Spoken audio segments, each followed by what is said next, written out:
কিন্তু তেতিয়া যিবোৰ ৰেয়াৰ বেমাৰ বুলি কম তেতিয়া ৰেয়াৰ বুলিয়ে কম কাৰণ কেইটা পেচেণ্ট মোৰ হাতত আছিল তেতিয়া যে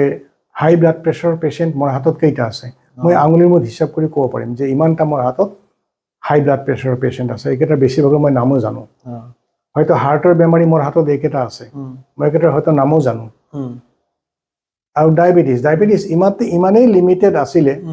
যে কেতিয়াবা সিহঁতে চেকআপ মিছ কৰি মইতো মাতি পঠিয়াইছিলোঁ কেলে অহা নাই চেকআপত আপুনি বিপদজনক অৱস্থাত আছে বা ধৰক থাইৰয়েড আজিকালি যিটো হাইপ'থাইৰয়ডিজম একেবাৰে কমন হৈ গৈছে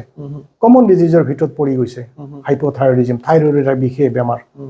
মানে থাইৰয়েডৰ কাম কৰাৰ শক্তি কমি যায় এইটোৱে হাইপ'থাইৰয়ডিজম আৰু থাইৰয়েড গ্ৰন্থিটোৱে আমাৰ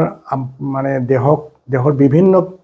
কামক মানে সেই বিভিন্ন ভিতৰুৱা কামবিলাকক সি কণ্ট্ৰল কৰে সেইটোৱে বিকল হৈ যোৱাদৰে হয় সেই বেমাৰী একেবাৰেই নাছিল বুলি ক'ব পাৰে